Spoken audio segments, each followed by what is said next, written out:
ਮੈਂ ਜੋ ਵਿਚਾਰ ਰੱਖਦਾ ਉਹ ਗੁਰਬਾਣੀ ਦੇ ਨੇ। ਇਸ ਹਿਸਾਬ ਨਾਲ ਇਹਨਾਂ ਨੂੰ ਗੁਰਬਾਣੀ ਤੋਂ ਹੀ ਰਸਤਾ ਮਿਲਿਆ, ਗੁਰੂ ਗ੍ਰੰਥ ਸਾਹਿਬ ਤੋਂ ਹੀ ਰਸਤਾ ਮਿਲਿਆ।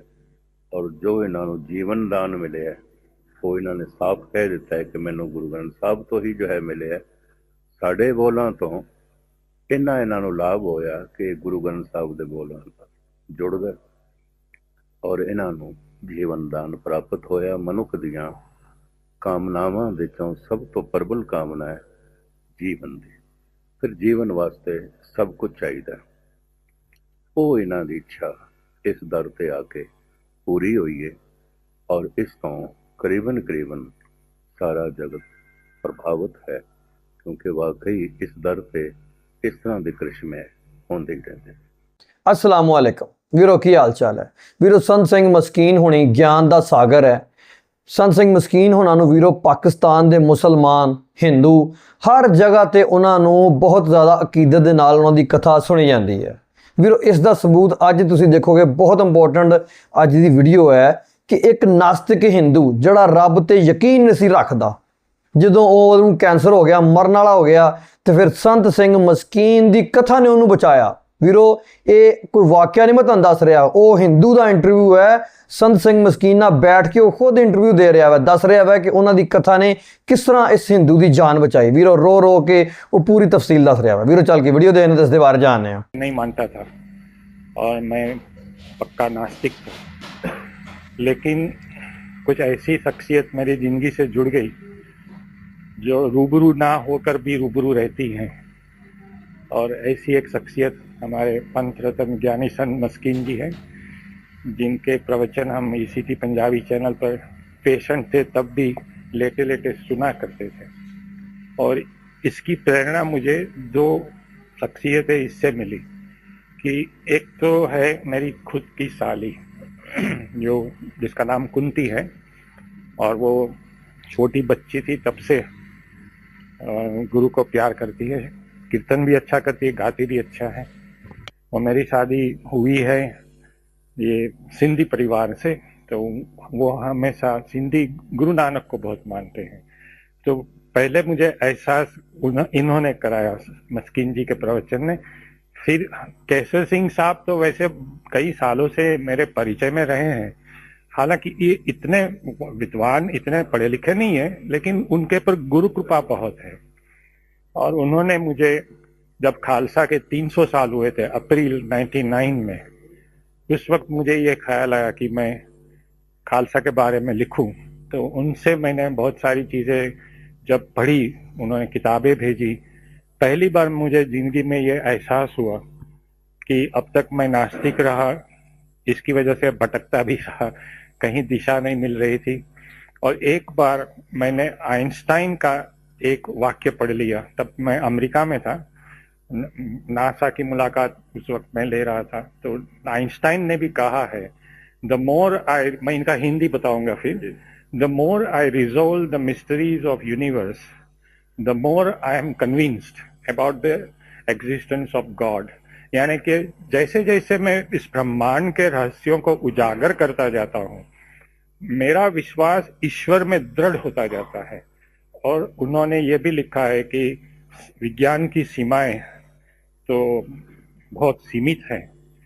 मैं भी ये वाक्य से बहुत ही प्रेरित हुआ और धीरे धीरे पढ़ने तो लगा, लेकिन भीतर से ऐसी श्रद्धा दृढ़ नहीं हो पा रही थी। लेकिन बाद में जब कैंसर हुआ, सब दवाइयाँ काम नहीं कर रही थी, तो मस्कीन जी के प्रवचन रोज सुबह उठकर यही मेरी दिनचर्या रहती कि मैं 8 बजे, सोनी टीवी में तो टाइमर होता है, अपने आप टीवी खुल जाता है, तो फिर मैं उसको रिकॉर्ड कर लेता था। क्योंकि मेरी एक समस्या, पंजाबी लैंग्वेज समझ तो लेता हूँ, वो जबान खुलती नहीं है बोलने में। तो मैंने ये एहसास किया कि जबकि दवाइयाँ फेल हो गई और मस्कीन जी की पता नहीं, उनकी वैसे तो सब्सटेंस भी है आवाज़ में, प्रवचन में सब्सटेंस होता है, लेकिन आवाज़ में कुछ ऐसी मैजिक भी है जो अपने को पकड़ के रखती है। ये पता नहीं, बहुत इनकी आवाज़ से मुझे प्यार हो गया। और तब से एक आदत ये हो गई कि मस्कीन जी के प्रवचन मैं रिकॉर्ड करूं बाद में बार बार सुनता जाऊं। इसी वजह से मैं बार बार मस्कीन जी के प्रवचन के कोट कर सकता हूं। और ये इनके ही प्रवचन रात के 2 बजे उठकर मैं फिर से सुनता हूं। अगर मैं मिस कर गया, सुबह में दवाइयां देते उठ नहीं पाता, ऐसा कभी हो सकता था, तो रात के 2 बजे वही प्रवचन हमको टीवी पर देखने को मिलते थे। शायद वो फॉरेन कंट्रीज के लिए हो, लेकिन मेरे टीवी पर मिलते थे। तो जबकि अब तो कैंसर ठीक हो गया है, और मैं अंदर से ये मानता हूं कि शायद गुरु ने ये सोचा हो कि वासु भारद्वाज एक अच्छी रूह है पिछले जन्म की, लेकिन साइंस की दुनिया में भटक गई है, तो उसको ठिकाने लाने के लिए पहले उनको कैंसर दिया जाए, बाद में वो नास्तिक से आस्तिक बने, इसलिए कैंसर वापस लिया जाए। और मैंने जब वो वापस लेंगे, ऐसी श्रद्धा से ही हम गए थे, क्योंकि डूबते को तिनके का सहारा होता है। और जब मौत नजीक आती है तो नारायण सिमरन में आते हैं। तो विश्वास तो वैसे ही बनना ही था। भीतर से आवाज उठने लगी कि मुझे जाना है हरमंदर साहब। तो मेरी साली ने, पंथ रतन ज्ञानी संत मस्कीन जी के प्रवचनों ने बहुत मुझे प्रेरित किया। शायद उनको तो ये पता भी ना हो, लेकिन मस्कीन जी को मैं ज्यादा क्रेडिट इसलिए देता हूँ कि किसी को पीठ पर हाथ रखकर कहना आगे बढ़ो आप, लेकिन उनके पास और कुछ कहने की चीज नहीं है। लेकिन मस्कीन जी के पास कहने की, सुनने की, समझने की और रूह से उसको एहसास करने की बहुत सारी चीजें इनके पास है। तो इन्होंने जब मुझे प्रेरित किया, हालांकि हम मिले नहीं थे उस वक्त, टीवी से ही एक प्यार का रिश्ता जुड़ जाता था, और प्यार तो अपने आप में ही एक रिश्ता ही होता है, उसको कोई लेबल की जरूरत नहीं है। तो मस्कीन जी के प्रति मुझे बहुत ही प्यार, आदर और एक प्रकार का जिसको पूज्य भाव कहते हैं, रेवरेंस, फीलिंग ऑफ डिवोशन, मैं यही मानता रहा कि ये पूरे मानव जात की सौभाग्य है कि मस्कीन जी जैसे संत हमारे बीच में हैं। और इन्होंने तो 45 साल से यही सेवा की है, तो इनके प्रवचन में बहुत प्यार से ध्यान नाल सुनता हूँ। भारद्वाज जी, एक मिराकल हो, इसको मिरेकल मत कहिएगा, एक religious blessing we can say, religious blessing जिसको कहेंगे। आज का जो यंगस्टर्स है, क्योंकि वो कुछ हट रहे हैं पीछे धर्म से, हाँ जी, उनको क्या आप संदेश देना चाहेंगे अपनी तरफ? देखो ऐसी बात है, पहले तो मैं पहली बात का खुलासा कर दूं, आप इसको मिरेकल इसलिए नहीं कहो क्योंकि ये वास्तव में ही गुरु कृपा है। गुरु कृपा एक बार हो जाती है तो हो जाती है। अभी सिखिज्म डिस्करेजेस मिरेकल्स एंड मैंने भी इसे मिरेकल नहीं माना कहीं। मेरे इट्स नॉट ए मिरेकल। तो देखो, कोई जादूगर भी चमत्कार कर देता है, वो इल्यूजन होती है, वो उसमें सच्चाई तो नहीं होती ना। उसके शोज होते हैं, जादू के खेल होते हैं, 3 बजे का शो होता है, 6 बजे का शो होता है। लेकिन जब गुरु ऐसी रोशनी, वैसे श्री गुरु ग्रंथ साहिब जी अपने आप में ही प्रकाश है, हम उनको प्रकाश ही कहते हैं, प्यार नाल, आदर नाल इसे प्रकाश कहते। मेरे घर में भी अब तो है, और हम उनकी सेवा करते हैं रोज। जैसे वो जो लिविंग गुरु है, क्योंकि सुप्रीम कोर्ट ने भी 1996 में शायद जजमेंट दिया है कि considering the feelings and of reverence and dedication and the sentimental importance that Sri Guru Granth Sahib Ji has for Sikhs and even non-Sikhs. Hereby this Supreme Court of India today solemnly declares that this Sri Guru Granth Sahib Ji will henceforth be considered, worshipped, revered and will always be respected as a living guru. I am quoting from the judgment from my memory. मैंने इसका study किया है ताकि मैं दूसरों को भी समझा सकूं। तो ये जो प्रेरणा मुझे मिली है, मैं तो मानता हूँ कि ये चमत्कार नहीं है। अभी मैं समझो, अभी वहीं केबिन है अकाल तख्त के पास जो केबिन लगी, वहीं तो ये कौतुक हुआ था, कई लोगों ने देखा है, तस्वीरें हैं, नेगेटिव्स हैं। और मैं गुरु के पास अभी फिर से बैठ जाऊं कि भाई चलो, कई मेरे दोस्तों ने वो रोशनी देखी नहीं है, तुसी जल्दी फिर से दिखाओ। तो this is not A film show. और मैं खुद भीतर से ये मानता हूँ, ये मेरी अब अपनी श्रद्धा है कि जब हम अरदास करते हैं तो उसमें अपने पूरे मेडिटेटिव पावर्स को लगाना पड़ता है। अगर physically you are present and mentally absent, then you cannot communicate. ये मेरा मैं comment किसी के बारे में कोई comment, this is my personal experience. So because I have worked in the world fields of science, technology, and I am greatly interested in spiritual powers like psychokinesis, thought migration, telepathy, and such things do interest me. So I am able to summon all the latent, hidden, unexplored and unharnessed energies of our five senses. तो ये 5 sense अपनी जो इंद्रियां हैं, इससे गुरु के by the grace of गुरु आप visible universe को फील करते हैं, महसूस करते हैं, उसको उपभोग करते हैं, उसको एंजॉय करते हैं आंखों से, स्पर्श से। तो ये आप जब इसको एंजॉय करते हैं तो ये गुरु का आशीर्वाद से ही मुमकिन बनता है। तो इसकी जो एनर्जी है, उसकी जो ऊर्जा है, उसको आपको एकत्रित करनी पड़ती है। वो मेंटल कंसंट्रेशन से होता है। जैसे आप एक मैग्नीफाइंग ग्लास है जिसको कॉन्वेक्स लेंस कहते हैं, आप सूरज के प्रकाश में ले जाओ, फिर उसको आप केंद्रित करो एक कागज के टुकड़े पर, लकड़ी के टुकड़े पर, और पूरे rays will be concentrated and it will fall in one spot, और ये लकड़ा भी जलने लगेगा।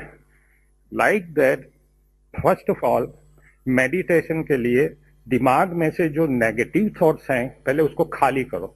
अगर आपका पात्र, आपका दिमाग जो है, see mind is not a vessel to be filled but a fire to be lighted.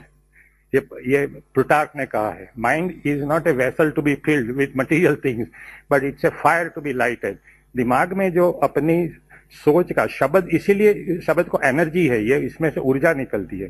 तो पहले नेगेटिव थॉट्स दिमाग से खाली करो, फिर पॉजिटिव थॉट्स आपके दिमाग में आएंगे, कंस्ट्रक्टिव, जिसके इरादे, जिससे आपकी सेहत पर उसका असर होता है। ज्ञानी मस्किन जी ने अपने एक प्रवचन में भी ऐसी बातें कही, इसी तरह की बातें कही है।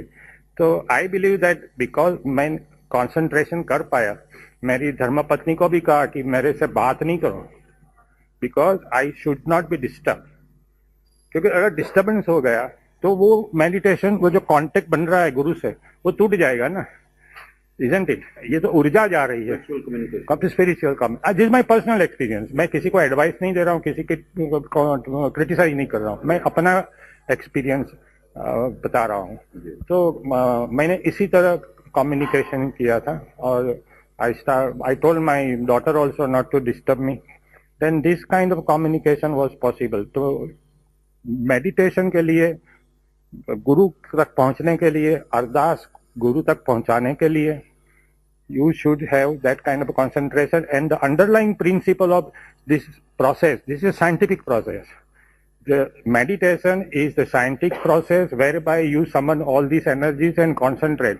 And another principle is that you should be independent of the people and circumstances around you, and that your reality should be orchestrated from within you, not from without. अगर बाहर से कोई डिस्टर्ब करता है तो आपकी भीतर से ऊर्जा बाहर नहीं आएगी कम्युनिकेशन के लिए। बाबा जी, you want to say with your personal devotion really means during ardas, during Gurbani part, that really counts you, how you are devoted to it. I am totally devoted. मैंने तो मेरी धर्मपत्नी को इस बार कह दिया कि मैं मस्किन जी के सेवा में 3 महीने तक जा रहा हूँ, मैं घर पर नहीं आऊंगा। गुरुद्वारा में लेकर के गया था उनको, और उनको कहा था, केसर सिंह साहब ने भी कहा, आप मस्किन जी की सेवा में रहो, उनसे बहुत कुछ आप सीख पाओगे, क्योंकि यही एक चोटी के संत है जिसके पास से आपको बहुत सारा ज्ञान, वो तो ज्ञान का सागर है, मैं तो कतरा भी नहीं हूँ। आजकल तो कतरे भी समंदर की तरह बात करते हैं लेकिन मैं तो बहुत छोटा आदमी हूँ। मैं तो हमेशा प्रवचन में भी कहता हूँ कि आप मेरी वाणी से अगर आपको इंस्पिरेशन मिलता है तो आप इंस्पिरेशन लेकर फिर वासु भारद्वाज को आप भूल जाओ, मुझे याद नहीं रखो, फिर आप नहीं, यू रिमेन इन द, आप गुरु की सेवा में रहो, गुरु ग्रंथ साहिब जी की सेवा में रहो।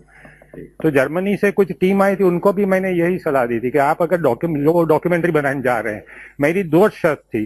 पहली शर्त ये थी कि वो जो डॉक्यूमेंट्री वो मूल मंत्र से स्टार्ट हो, और उसका यूरोपियन वर्जन है, तो वहाँ एक जर्मन लड़की है, जोसेफिन फित्सु कौर, ऐसा लिखती है, she is converted to Sikhism. तो उसको इतना प्यार है सिखिज्म, वो जब मैं घर पर मिलने आए तो हमने तो सोचा कोई आसमान से परी आई लेकिन उनका जो नॉलेज था, क्या पढ़ाई करती है, she is more than a Sikh, then even a Sikh can be, इतनी डिवोटेड है। तो एक शर्त ये रखी थी। दूसरी शर्त मैंने ये रखी कि आप Vasu Bharadwaj should not be projected as larger than life and greater than guru, कि हमने कुछ चमत्कार कर दिया। मैंने तो कहा, हम तो भिखारी थे, हम तो अपनी जिंदगी की भीख मांगने गए थे, हमने कोई बड़ा काम नहीं किया। हर कहानी में एक हीरो है और एक विलन है। ये मेरी आप बीती की कहानी में विलन कैंसर है, लेकिन हीरो का सम्मान तो आपको श्री गुरु ग्रंथ साहिब को देना है। मैं तो बिल्कुल छोटा, फिर वासु भारद्वाज को आप भूल जाओ और श्री गुरु ग्रंथ साहिब की सेवा में रहो, संतों की सेवा में रहो, क्योंकि संतों से ही आप सीखोगे कुछ। बिन गुरु ज्ञान कहाँ से पाऊं, ये वास्तव में इसीलिए तो कहा गया है। और संतों के बारे में जो एक पंक्ति मुझे बहुत अच्छी लगती है, संत शरण जो जन परे सो जन उदरनहार, संत की निंदा नानका बहोर बहोर अवतार। तो आप अगर ध्यान से रिस्पेक्टफुली अगर आप ग्रंथ साहिब का करीब जाना चाहते हैं तो एक संतों के हाथ पकड़ो, गुरु के हाथ पकड़ो, वो जो कहते हैं उसको ध्यान डाल सुनो। मेडिटेशन तो विद्यार्थियों को पढ़ाई के लिए भी चाहिए, हर काम में मेडिटेशन चाहिए। पायलट हवाई जहाज उड़ा रहे हैं, उसको भी मेडिटेशन, वो ध्यान नहीं रखेगा तो हवाई जहाज गिर जाएगा। तो everywhere meditation is part of our all intellectual और spiritual activity. In my case my meditation was devoted to meet Shri Guru Granth Sahib जी। वैसे मैं नास्तिक भले रहा, लेकिन जब मैंने तैयारी कर ली तो हमने मरने की भी तैयारी की थी, क्योंकि गुरु ग्रंथ साहिब में भी एक अच्छी बात लिखी है कि पहले मरण कबूल कर जीवन की छड़ आस, होए सबन की रेणु का तो आओ हमारे पास। यानी कि कहते हैं कि पहले मरना कबूल करो, जीवन की आस छोड़ दो और सबकी चरण धूल बनकर अर्थात अहम यानी होमे को छोड़ दो, तभी आप गुरु तक पहुंच पाओगे ना।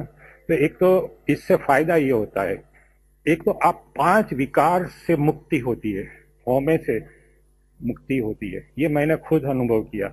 और my wife is very happy because I never lose my temper. अभी वो जोर से बोलती है तो भी हम शांत बैठे रहते हैं। ये गुरुबानी से सीखा हमने। हेलो।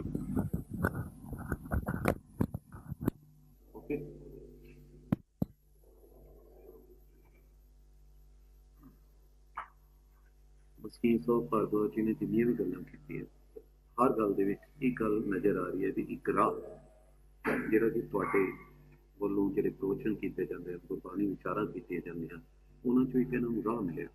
ਤੁਸੀਂ ਇਸ ਬਾਰੇ ਕੀ ਕਹੋ? ਦਰਅਸਲ ਮੈਂ ਜੋ ਵਿਚਾਰ ਰੱਖਦਾ ਉਹ ਗੁਰਬਾਣੀ ਦੇ ਨੇ। ਇਸ ਹਿਸਾਬ ਨਾਲ ਇਹਨਾਂ ਨੂੰ ਗੁਰਬਾਣੀ ਤੋਂ ਹੀ ਰਸਤਾ ਮਿਲਿਆ, ਗੁਰੂ ਗ੍ਰੰਥ ਸਾਹਿਬ ਤੋਂ ਹੀ ਰਸਤਾ ਮਿਲਿਆ। ਔਰ ਜੋ ਇਹਨਾਂ ਨੂੰ ਜੀਵਨ ਦਾਨ ਮਿਲਿਆ ਉਹ ਇਹਨਾਂ ਨੇ ਸਾਫ਼ ਕਹਿ ਦਿੱਤਾ ਹੈ ਕਿ ਮੈਨੂੰ ਗੁਰੂ ਗ੍ਰੰਥ ਸਾਹਿਬ ਤੋਂ ਹੀ ਜੋ ਹੈ ਮਿਲਿਆ। ਸਾਡੇ ਬੋਲਾਂ ਤੋਂ ਇਹਨਾਂ ਨੂੰ ਲਾਭ ਹੋਇਆ ਕਿ ਗੁਰੂ ਗ੍ਰੰਥ ਸਾਹਿਬ ਦੇ ਬੋਲਾਂ ਨਾਲ ਜੁੜ ਗਏ ਔਰ ਇਹਨਾਂ ਨੂੰ ਜੀਵਨ ਦਾਨ ਪ੍ਰਾਪਤ ਹੋਇਆ। ਮਨੁੱਖ ਦੀਆਂ ਕਾਮਨਾਵਾਂ ਵਿੱਚੋਂ ਸਭ ਤੋਂ ਪ੍ਰਬਲ ਕਾਮਨਾ ਹੈ ਜੀਵਨ ਦੀ। ਫਿਰ ਜੀਵਨ ਵਾਸਤੇ ਸਭ ਕੁਝ ਚਾਹੀਦਾ, ਉਹ ਇਹਨਾਂ ਦੀ ਇੱਛਾ ਇਸ ਦਰ ਤੇ ਆ ਕੇ ਪੂਰੀ ਹੋਈ ਹੈ। ਔਰ ਇਸ ਤੋਂ ਕਰੀਬਨ ਸਾਰਾ ਜਗਤ ਪ੍ਰਭਾਵਿਤ ਹੈ, ਕਿਉਂਕਿ ਵਾਕਈ ਇਸ ਦਰ ਤੇ ਇਸ ਤਰ੍ਹਾਂ ਦੇ ਕ੍ਰਿਸ਼ਮੇ ਹੁੰਦੇ ਹੀ ਰਹਿੰਦੇ। ਮਸਕੀਨ ਸਾਹਿਬ, ਤੁਸੀਂ ਪਿਛਲੇ ਕਾਫੀ ਸਾਲਾਂ ਤੋਂ ਜੁੜੇ ਇਸ ਦਰ ਤੇ ਹਰ ਸਾਲ ਆਉਂਦੇ ਹੋ ਪਤਾ ਕਰਨ ਲਈ, ਹਾਜ਼ਰੀਆਂ ਭਰਨ ਲਈ। ਕੀ ਪਿਛਲੇ ਸਮੇਂ 'ਚ ਵੀ ਇਹੋ ਜਿਹਾ ਕੋਈ ਤੁਹਾਨੂੰ ਯਾਦ ਹੋਵੇ, ਕੋਈ ਇਹੋ ਜਿਹਾ ਵਕਤ? ਹਾਂ, ਕਰਨਾਲ ਸੈਂਟਰਲ ਜੇਲ੍ਹ ਦੇ ਇੱਕ ਉਮਰ ਕੈਦੀ ਸੀ ਸਰਦਾਰ ਕਾਲਾ ਸਿੰਘ। ਉਹਨਾਂ ਨੂੰ ਉੱਥੇ ਲਕਵਾ ਹੋ ਗਿਆ ਅਧਰੰਗ ਤੋਂ। ਅਧਰੰਗ ਨੂੰ ਦੇਖ ਕੇ ਉਹਨਾਂ ਦੀ ਸਜ਼ਾ ਸਾਰੀ ਬਾਕੀ ਮਾਫ ਕਰ ਦਿੱਤੀ ਗਈ। 4 ਸਾਲ ਤੋਂ ਜੇਲ੍ਹ ਦੇ ਸਨ,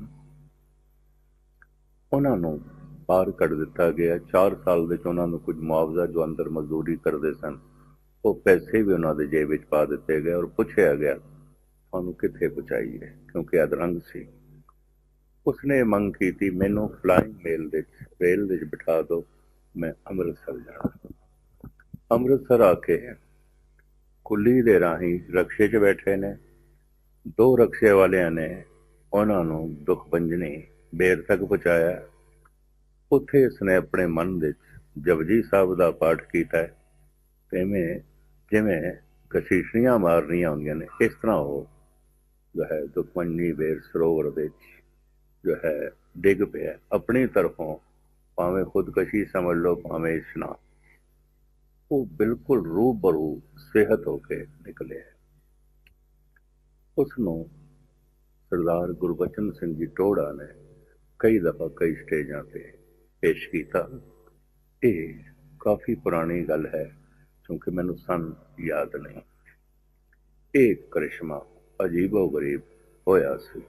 ਦੂਸਰਾ, ਇਸ ਮਾਰਚ ਦੇ ਮਹੀਨੇ 'ਚ ਜਦ ਸਮਾਗਮ ਸੀ, ਉਦੋਂ ਹੀ ਇਹ ਵਾਸੂ ਸਾਹਿਬ ਦਾ ਵੀ ਮੈਨੂੰ ਫੋਨ ਆਇਆ ਕਿ ਮੈਂ ਤੁਹਾਡੇ ਨਾਲ ਗੱਲਬਾਤ ਕਰਨੀ ਹੈ। ਕਿਉਂਕਿ ਇਹਨਾਂ ਨੇ ਕਿਹਾ ਮੈਂ ਗੁਜਰਾਤ ਤੋਂ ਬੋਲ ਰਿਹਾ। ਮੈਂ ਕਿਹਾ ਅਸੀਂ ਗੁਜਰਾਤ ਸਮਾਗਮ ਤੋਂ ਬਾਅਦ ਆ ਰਹੇ ਹਾਂ, ਉੱਥੇ ਬੈਠ ਕੇ ਸਾਰੀ ਵਿਚਾਰਾਂ ਜੋ ਹੈ ਕਰ ਲਵਾਂਗੇ। 4 ਦਿਨ ਸਮਾਗਮ ਵਿੱਚ ਮੇਰੀ ਮਸਰੂਫੀਅਤ ਹੁੰਦੀ ਹੈ। ਉੱਥੇ ਵੀ ਇੱਕ ਐਸਾ ਸੱਜਣ ਆਇਆ ਜਿਹਦੀਆਂ ਬੈਠਿਆਂ ਬੈਠਿਆਂ ਅੱਖਾਂ ਦੀ ਰੋਸ਼ਨੀ ਚਲੀ ਗਈ ਸੀ। ਕਾਫੀ ਜਗ੍ਹਾ ਉਸਨੇ ਇਲਾਜ ਕਰਾਇਆ। ਫਿਰ ਇੱਥੇ ਧੰਨ ਗੁਰੂ ਰਾਮਦਾਸ ਜੀ ਮਹਾਰਾਜ ਦੇ ਦਰ ਤੇ ਆਇਆ। 6-7 ਦਿਨ ਪਰਿਕਰਮਾ 'ਚ ਬੈਠਾ ਰਿਹਾ ਔਰ ਸਾਰਾ ਦਿਨ ਪਾਠ ਕਰਦਾ ਰਿਹਾ, ਇਸ਼ਨਾਨ ਕਰਦਾ ਰਿਹਾ। ਉਹਨੂੰ ਇੱਥੋਂ ਅੱਖਾਂ ਮਿਲ ਗਈਆਂ। ਇਸ ਤਰ੍ਹਾਂ ਦੇ 2 ਅਜੂਬੇ ਤੇ ਹੁਣੇ ਹੀ ਦੇਖਣ ਨੂੰ ਮਿਲੇ ਨੇ। ਪ੍ਰਾਚੀਨ ਕਾਲ ਤੋਂ ਇਸ ਤਰ੍ਹਾਂ ਦੇ ਅਜੂਬੇ ਹਜ਼ਾਰਾਂ ਇੱਥੇ ਹੋ ਚੁੱਕੇ ਨੇ। ਗੁਰੂ ਰਾਮਦਾਸ ਜੀ ਮਹਾਰਾਜ ਦੀ ਬਖਸ਼ਿਸ਼ ਜੋ ਪਹਿਲੇ ਸੀ, ਅੱਜ ਵੀ ਉਸੇ ਤਰ੍ਹਾਂ ਵੰਡੀ ਜਾ ਰਹੀ ਹੈ। ਸਿਰਫ ਪਾਤਰਤਾ, ਸ਼ਰਧਾ ਹੋਣੀ ਚਾਹੀਦੀ ਹੈ, ਭਾਂਡਾ ਹੋਣਾ ਚਾਹੀਦਾ ਹੈ, ਇਹ ਵਸਤੂ ਪੈ ਜਾਂਦੀ। ਅੱਜ ਦਾ ਜਿਹੜਾ ਨੌਜਵਾਨ ਜਾਂ ਅੱਜ ਦਾ ਤਕਨੀਕੀ ਯੁੱਗ ਕਹਿ ਲਈਏ, ਜਿਹੜਾ ਵਾਦ ਵਿਵਾਦ 'ਚ ਪਿਆ ਜਾਂ ਹਟ ਰਿਹਾ ਧਰਮ ਤੋਂ, ਉਹਨਾਂ ਨੂੰ ਕੀ ਸੰਦੇਸ਼ ਦੇਣਾ? ਮੈਂ ਸਮਝਦਾ ਆਦਿ ਕਾਲ ਤੋਂ, ਜਦੋਂ ਤੋਂ ਮਨੁੱਖਤਾ ਦਾ ਇਤਿਹਾਸ ਸ਼ੁਰੂ ਹੋਇਆ ਹੈ, ਕੋਈ 100% ਸਾਰੇ ਧਾਰਮਿਕ ਨਹੀਂ ਰਹੇ। ਟਾਵੇਂ ਮਨੁੱਖ ਧਰਮ ਨੂੰ ਮੰਨਦੇ ਰਹੇ ਨੇ, ਕਿਉਂਕਿ ਧਰਮ ਦੁਨੀਆ ਦਾ ਸਭ ਤੋਂ ਬਾਰੀਕ ਮਜ਼ਮੂਨ ਹੈ, ਬਾਰੀਕ ਸਬਜੈਕਟ ਹੈ। ਇਹਦੇ ਵਾਸਤੇ ਥੋੜਾ ਜਿਹਾ ਅੰਤਰਮੁਖੀ ਹੋਏ ਬਿਨਾਂ ਇਹਨੂੰ ਸਮਝਣਾ, ਮੰਨਣਾ ਕਠਿਨ ਹੋ ਜਾਂਦਾ ਹੈ। ਆਮ ਲੋਕੀ ਕਿਉਂਕਿ ਬਾਹਰ ਮੁਖੀ ਹੁੰਦੇ ਨੇ, ਉਹ ਤੇ ਪਹਿਲੇ ਵੀ ਪ੍ਰਭਾਵਿਤ ਨਹੀਂ ਸਨ, ਹੁਣ ਵੀ ਨਹੀਂ ਨੇ। ਐਸਾ ਨਹੀਂ ਹੈ ਕਿ ਅੱਜ ਬਹੁਤਾ ਅਧਰਮ ਹੈ। ਅਗਰ ਇਸ ਨੂੰ ਗੌਰ ਨਾਲ ਪਿੱਛੇ ਦੇਖਾਂਗੇ, ਬਹੁ ਗਿਣਤੀ ਅਧਾਰਮਿਕ ਲੋਕਾਂ ਦੀ ਰਹੀ ਹੈ। ਧਾਰਮਿਕ ਲੋਕ ਤੇ ਟਾਵੇਂ ਸੰਦੇਸ਼ ਵੀ ਆਪਣੇ ਨੂੰ ਕੋਈ ਕਿਵੇਂ ਜੋੜਿਆ ਜਾਵੇ? ਇਤਨਾ ਹੀ ਆਖਾਂਗਾ, ਜਦ ਮਨੁੱਖ ਸਾਰੇ ਪਾਸੇ ਤੋਂ ਨਿਰਾਸ਼ ਹੋ ਜਾਂਦਾ ਹੈ ਤਾਂ ਫਿਰ ਆਸਾ ਗੁਰੂ ਦੀ ਪਕੜਦਾ ਹੈ, ਪਰਮਾਤਮਾ ਦੀ ਪਕੜਦਾ ਹੈ। ਤਾਂ ਸਾਰੇ ਪਾਸੇ ਨਿਰਾਸ਼ ਹੋ ਕੇ ਇਹਦੇ 'ਚ ਕਾਫੀ ਸਮਾਂ ਲੱਗ ਜਾਂਦਾ ਹੈ, ਕਾਫੀ ਮਿਹਨਤ ਹੁੰਦੀ ਹੈ। ਸਾਰੇ ਪਾਸਿਆਂ ਤੋਂ ਨਿਰਾਸ਼ ਹੋ ਕੇ ਜੇ ਵੀਰੋ, ਸੰਤ ਸਿੰਘ ਮਸਕੀਨ ਹੋਣੀ ਗਿਆਨ ਦਾ ਸਾਗਰ ਹੈ। ਉਹਨਾਂ ਦੀਆਂ ਇੰਨੀਆਂ ਕੁ ਜ਼ਿਆਦਾ ਕਥਾ ਸੁਣੀਆਂ ਮੈਂ, ਤੇ ਉਹਨਾਂ ਦੀ ਹਰ ਕਥਾ ਜਿੰਨੀ ਮਰਜ਼ੀ ਵਾਰੀ ਵੀਰੋ ਸੁਣ ਲਓ, ਉਹਨੂੰ ਬਾਰ-ਬਾਰ ਸੁਣਨ ਨੂੰ ਦਿਲ ਕਰਦਾ ਵਾ। ਕਿਉਂਕਿ ਇੱਕ ਤੇ ਉਹ ਵਾਹਿਗੁਰੂ ਦਾ ਐਸਾ ਜਾਪ ਕਰਦੇ ਆ ਕਿ ਜਿਹਨੇ ਬੰਦਾ ਕਥਾ ਸੁਣਦਾ ਵਾ, ਵਾਹਿਗੁਰੂ ਦੇ ਨਾਲ ਜੁੜਿਆ ਰਹਿੰਦਾ ਵਾ। ਕਿਉਂਕਿ ਉਹ ਕਥਾ ਨੂੰ ਇਸ ਤਰੀਕੇ ਨਾਲ ਸਮਝਾਉਂਦੇ ਆ ਕਿ ਵੀਰੋ, ਜਿਹੜਾ ਬੰਦਾ ਦਿਮਾਗ ਨਹੀਂ ਵੀ ਲਾਉਂਦਾ, ਅਗਰ ਉਹਨਾਂ ਦੀ ਕਥਾ ਪੂਰੀ ਸੁਣ ਲੈਂਦਾ ਵਾ ਤੇ ਵੀਰੋ ਉਹ ਉਸ ਕਥਾ ਦੇ ਵਿੱਚ ਖੋ ਜਾਂਦਾ ਵਾ, ਕਿਉਂਕਿ ਏਡੇ ਵਧੀਆ ਤਰੀਕੇ ਨਾਲ ਦੱਸਦੇ ਆ। ਮੇਰੇ ਵੀਰੋ, ਜਿਹੜੇ ਸਬਸਕ੍ਰਾਈਬਰ ਹੈ, ਵਿਊਵਰਸ ਦੇਖਣੇ ਵਾਲੇ ਆ, ਉਹ ਪਾਕਿਸਤਾਨ ਦੇ ਵੀ ਬਹੁਤ ਜ਼ਿਆਦਾ ਮੁਸਲਮਾਨ ਕਮੈਂਟ ਕਰਦੇ ਆ, ਮੈਨੂੰ ਉਹਨਾਂ ਦੀ ਕਥਾ ਦੇ ਬਾਰੇ ਕਹਿੰਦੇ ਆ, ਕਿਉਂਕਿ ਉਹ ਕਥਾ ਸੁਣਦੇ ਆ, ਇਸੇ ਕਰਕੇ ਮੈਨੂੰ ਕਹਿੰਦੇ ਆ। ਹੋਰ ਦੁਨੀਆ ਦੇ ਬੜੇ ਦੇਸ਼ਾਂ ਤੋਂ ਵੀਰੋ ਲੋਕ ਕਥਾ ਸੈਂਡ ਕਰ ਕਰਕੇ ਫਰਮਾਇਸ਼ ਕਰਦੇ ਆ ਕਿ ਅੱਜ ਇਸ ਕਥਾ ਦੀ ਵੀਡੀਓ ਬਣਾਈ ਜਾਵੇ। ਹਾਲਾਂਕਿ ਉਹਨਾਂ ਨੇ ਕਥਾ ਸੁਣੀ ਹੁੰਦੀ ਹੈ, ਲੇਕਿਨ ਫਿਰ ਵੀ ਬਾਰ-ਬਾਰ ਸੁਣਦੇ ਆ। ਵੀਰੋ ਦੇਖੋ ਤੁਸੀਂ ਕਿ ਇੱਕ ਨਾਸਤਿਕ ਹਿੰਦੂ, ਪੜ੍ਹਿਆ ਲਿਖਿਆ ਬੰਦਾ ਬਹੁਤ ਜ਼ਿਆਦਾ, ਜਿਹੜਾ ਕਿ ਮੰਨਦਾ ਹੀ ਨਹੀਂ ਸੀ, ਨਾ ਖੁਦਾ ਨੂੰ ਨਹੀਂ ਸੀ ਮੰਨਦਾ। ਹਿੰਦੂਇਜ਼ਮ ਦੇ ਵਿੱਚ ਵੀ ਖੁਦਾ ਦਾ ਇੱਕ ਦਰਜਾ ਹੈ ਵਾ, ਖੁਦਾ ਨੂੰ ਮੰਨਦੇ, ਲੇਕਿਨ ਉਹ ਖੁਦਾ ਨੂੰ ਨਹੀਂ ਸੀ ਮੰਨਦਾ, ਭਗਵਾਨ ਨੂੰ ਮੰਨਦਾ ਹੀ ਨਹੀਂ ਸੀ। ਲੇਕਿਨ ਵੀਰੋ ਜਦੋਂ ਉਹਨੂੰ ਕੈਂਸਰ ਹੋ ਗਿਆ, ਮਰਨ ਲੱਗਾ, ਜਦੋਂ ਉਹਦੀ ਜਾਨ ਫਸ ਗਈ, ਉਹਨੂੰ ਕੋਈ ਹੋਰ ਦਵਾਈਆਂ ਤੋਂ, ਡਾਕਟਰੀ ਤੋਂ ਹਰ ਇਲਾਜ ਜਦੋਂ ਨਾ ਉਮੀਦ ਹੋ ਗਿਆ, ਫਿਰ ਉਹ ਜਦੋਂ ਜੁੜਿਆ ਸੰਤ ਸਿੰਘ ਮਸਕੀਨ ਰਾਂ ਦੀ ਕਥਾ ਸੁਣਦਾ ਸੀ। ਜਿਸ ਤਰ੍ਹਾਂ ਦੱਸਿਆ ਕਿ ਮੈਂ ਉਹਨਾਂ ਦੀ ਕਥਾ ਸੁਣਦਾ ਸੀ ਟੀਵੀ ਤੇ। ਪੁਰਾਣੀ ਗੱਲ ਹੈ, ਜਦੋਂ ਕਿ ਮੋਬਾਈਲ ਦਾ ਦੌਰ ਨਹੀਂ ਸੀ, ਟੀਵੀ ਦੇ ਰਿਕਾਰਡਿੰਗ ਸੁਣਦਾ ਰਿਹਾ ਵੀਰੋ। ਤੇ ਫਿਰ ਕਿਸ ਤਰ੍ਹਾਂ ਹੌਲੀ ਹੌਲੀ ਉਹਦਾ ਮਨ ਵਾਹਿਗੁਰੂ ਦੇ ਨਾਲ ਜੁੜ ਗਿਆ। ਕਿਸ ਤਰ੍ਹਾਂ ਜੁੜਿਆ? ਸੰਤ ਸਿੰਘ ਮਸਕੀਨ ਰਾਂ ਦੀ ਕਥਾ ਸੁਣ ਕੇ ਉਹਦਾ ਮਨ ਵਾਹਿਗੁਰੂ ਦੇ ਨਾਲ ਜੁੜ ਗਿਆ। ਉਹਨਾਂ ਦਾ ਜਾਪ ਕਰ ਕਰਕੇ ਵੀਰੋ ਉਹਦਾ ਮਨ ਜੁੜਿਆ, ਤੇ ਫਿਰ ਅੱਲਾਹ ਰੱਬੁਲ ਇੱਜ਼ਤ ਦੀ ਜ਼ਾਤ ਨੇ ਵੀਰੋ ਉਹਨੂੰ ਸ਼ਫਾ ਅਤਾ ਕਰਤੀ। ਉਸ ਬੰਦੇ ਦਾ ਕੈਂਸਰ ਤੋਂ ਸ਼ਫਾ ਯਾਬ ਹੋ ਗਿਆ। ਅੱਜ ਕੱਲ੍ਹ ਵੀਰੋ ਕਿਸੇ ਨੂੰ ਕੈਂਸਰ ਹੋ ਜੇ ਤੇ ਹਰ ਇੱਕ ਕੋਈ ਇਹੀ ਕਹਿੰਦਾ ਕਿ ਜਿਹਨੂੰ ਕੈਂਸਰ ਹੋ ਜਾਏ ਉਹ ਮਰ ਜਾਏਗਾ, ਲੇਕਿਨ ਜਿਹਨੂੰ ਅੱਲਾਹ ਪਾਕ ਦੀ ਜ਼ਾਤ ਬਚਾਵੇ, ਜਿਹੜਾ ਅੱਲਾਹ ਪਾਕ ਦੇ ਨਾਲ ਜੁੜ ਜਾਵੇ, ਵੀਰੋ ਅੱਲਾਹ ਰੱਬੁਲ ਇੱਜ਼ਤ ਗਫੂਰ ਰਹੀਮ ਹੈ, ਪੂਰੀ ਦੁਨੀਆ ਦਾ ਖਾਲਕ ਮਾਲਕ ਹੈ, ਜੋ ਚਾਹੇ ਕਰ ਸਕਦਾ ਵੈ।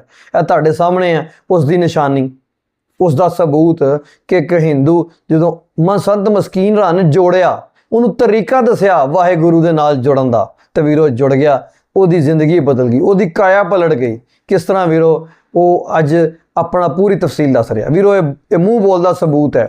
ਹੁਣ ਸਾਨੂੰ ਸਾਡੇ ਵਾਸਤੇ ਸਬਕ ਹੋਣਾ ਚਾਹੀਦਾ ਕਿ ਜਦੋਂ ਇਨਸਾਨ ਕੋਈ ਨਤੀਜਾ ਦੇਖ ਲੈਂਦਾ, ਕੋਈ ਰਿਜ਼ਲਟ ਵੇਖ ਲੈਂਦਾ, ਤੇ ਫਿਰ ਉਸ ਚੀਜ਼ ਵੱਲ ਦੌੜਨ ਲੱਗ ਪੈਂਦਾ। ਹੁਣ ਤੇ ਵੀਰੋ ਸਾਨੂੰ ਉਹਨਾਂ ਦੀ ਕਥਾ ਸੁਣਨੀ ਚਾਹੀਦੀ ਹੈ, ਉਹਨਾਂ ਦੀ ਕਥਾ ਸੁਣ ਕੇ ਵਾਹਿਗੁਰੂ ਦੇ ਨਾਲ ਜੁੜਨਾ ਚਾਹੀਦਾ ਹੈ। ਸੰਤ ਸਿੰਘ ਮਸਕੀਨ ਹੁਣੀ ਹਰ ਕਥਾ ਦੇ ਵਿੱਚ ਲੋਕਾਂ ਨੂੰ ਜੋੜਦੇ ਹੈ, ਵਾਹਿਗੁਰੂ ਦੇ ਨਾਲ ਜੋੜਦੇ ਹੈ, ਲੋਕਾਂ ਦੀ ਕਿਰਪਾ ਕਰਾਉਂਦੇ ਹੈ। ਵੀਰੋ ਇਸ ਕਰਕੇ ਇਹ ਜਿਹੜਾ ਮੌਕਾ ਹੈ, ਜਿੰਨੀ ਤੱਕ ਅਸੀਂ ਜ਼ਿੰਦਾ ਵੈਂ, ਆਪਣੇ ਗੁਨਾਹਾਂ ਤੋਂ ਤੋਬਾ ਕਰ ਲਈ, ਆਪਣੇ ਗੁਨਾਹਾਂ ਤੋਂ ਮਾਫੀ ਮੰਗ ਲਈ, ਤਾਂ ਕਿ ਅੱਲਾਹ ਰੱਬੁਲ ਇੱਜ਼ਤ ਦੀ ਜ਼ਾਤ ਸਾਨੂੰ ਮਾਫ ਕਰ ਦੇ ਤੇ ਸਾਡੀ ਅਗਲੀ ਜ਼ਿੰਦਗੀ ਆਸਾਨ ਹੋ ਜਾਏ। ਵੀਰੋ ਤੁਹਾਨੂੰ ਕਿਸ ਤਰ੍ਹਾਂ ਲੱਗਾ ਅੱਜ ਦਾ ਇੰਟਰਵਿਊ, ਕਮੈਂਟ ਕਰਕੇ ਆਪਣੀ ਕੀਮਤੀ ਰਾਏ ਦਾ ਸਾਥ ਲਾਜ਼ਮੀ ਕਰਨਾ। ਆਪਾਂ ਢੇਰ ਸਾਰਾ ਖਿਆਲ ਰੱਖਣਾ, ਦੁਆਵਾਂ ਯਾਦ ਰੱਖਣਾ। ਅੱਲਾਹ ਹਾਫਿਜ਼।